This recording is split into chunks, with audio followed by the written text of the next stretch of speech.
If you're like me, garlic is a staple in our cooking at home, whether we're making pesto or whether we're doing pasta sauce or if we're roasting potatoes. We use garlic for so many different things, and when you can go out and you can harvest your own garlic right out of the garden and use it when it's fresh, there's just nothing like it.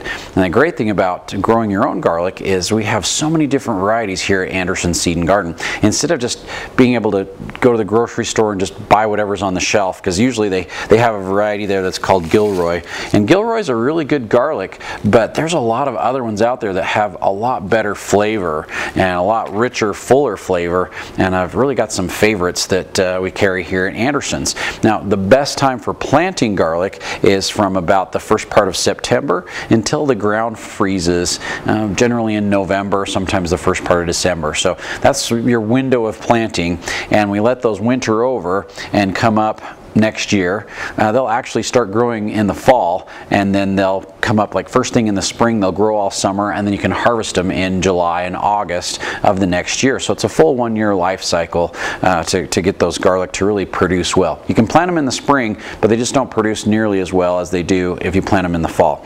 Now, there's soft neck varieties and there's hard neck varieties. Now, the Gilroy that I had mentioned before, the Gilroy is a soft neck. Now, the soft necks, it looks like a traditional, clove of garlic, or a bulb or head of garlic, whatever we want to call it, but the stem is really soft and flexible, and as you open that stem up, there's not like a hard stem in there. It's just soft all the way through on the Gilroy, and that's what distinguishes the garlic between a soft neck and a hard neck. So the soft neck, when it dries, it doesn't have a hard stem in there, and there's a lot of great soft neck varieties out there. Gilroy's one. The French Tarn, beautiful cloves. Look at that. I mean, the comparison in color. Really a different look to them, and a different flavor as well too. Obviously they all taste like garlic, but you do get some different subtle nuances and some different heat or some different strength out of the garlic flavor. But look how attractive the French Tarn is, but it's also a soft neck variety. What really sets the soft necks apart from the hard necks is they keep really, really well. So generally a soft neck variety will keep 5 to 8 months if you store them properly. So they'll really keep well, and in some cases you can keep them almost to the point of when you're harvesting your new ones for the next year. So they'll almost, sometimes keep 10 months by the time you're like ready to harvest again. But I've got probably 5 different varieties of soft neck varieties here at Anderson's right now, and they are your best keepers, but they also have really good flavor as well too. The hard neck varieties over here, we've got Music, which is one of my favorites, and then I've also got Ukraine, which is a little bit different color. So Music, really large heads, and the Ukraine has that little purple skin to it too, so a little bit different coloring to them. But the hard necks, what really makes them different is they've got this really hard stem right down the center of the bulb. So if you can see, as I peel that back, it's got this really hard, very firm head stem to it. And what you would want to do when you're planting the hard necks, and really the hard necks, they keep well, but they don't keep as well as the soft necks. So we're talking 3 to 5 months, maybe 6 months on your hard necks. So they still keep really well, but they don't keep as well as the soft necks. But the flavor is just amazing on the hard necks. So to break these heads apart, basically you can just like grab that stem and just separate them with your hands. So we can break those apart, and you've got some nice colorful cloves in there. So you can see that stem right there.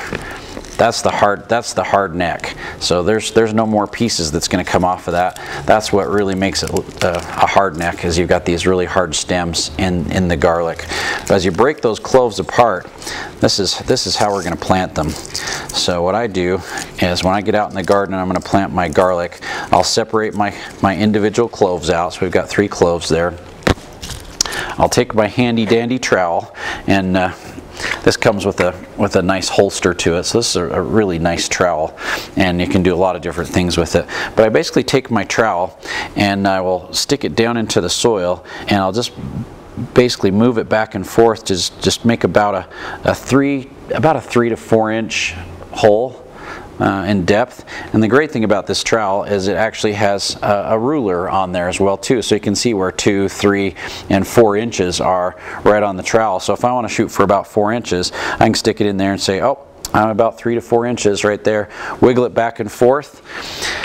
I'll take a slow release fertilizer like bone meal, and the bone meal lasts for multiple years, and it's great for encouraging root development, and it's wonderful for garlic. So I'll use the bone meal, and I've got a bag that I tore open already right here. About a teaspoon of the bone meal right down in the bottom of the hole, and a lot of times I'll just kind of work that back into the hole with my trowel, so that fertilizer is there. When the bulb starts to grow, the root system will go down into that fertilizer. Then I'll take my cloves, and there's a pointy end up on top and a root end on the bottom, and I'll just drop the cloves down in there and straighten them out so that they stand up, so the tip's coming up, and then all I gotta do is just cover them up and water them. That's like very, very important. A lot of people forget, once you get them planted, make sure you water them really well and keep them moist through the fall so that they will get that moisture that they need to develop a root system before winter sets in and the ground freezes. So when I water them the first time, I water them with my Kangaroots. Now the Kangaroots helps develop faster root system. It will get them established much quicker, and it has all the beneficial microbes and mycorrhiza in there to make that root system and the plant eventually as healthy as it possibly can be. So we're building up the soil with the Kangaroots and making it a perfect environment for those roots to just flourish and take off like crazy. I'll water them with the Kangaroots. This is concentrated, so we're going to use a teaspoon, actually 2 teaspoons per gallon when we water, and I'll do it the first 2 or 3 waterings and make sure that's really well watered. Has a lot of fertilizer in there for them. We've got bone meal down on the bottom, and that's pretty much it. Next spring, that bulb's going to just take off like crazy. We're going to have garlic, and if it starts to flower, if you see those purple flowers showing up on top or the flower pods, cut them off. We don't want to see the flowers on the garlic. We want that strength to stay down on the bulbs, and that's about it. Garlic is really, really easy to grow. I've got 15 varieties here at Anderson Seed and Garden. All it takes is a little bit of time, and if you don't want to plant them, you can come and eat these as well too, and they're absolutely delicious. We made pesto with them the other night, and what rich, wonderful flavor comes off of the garlic, especially when it's fresh this time of year. So get out there and get some garlic planted so you can enjoy it next year yourself.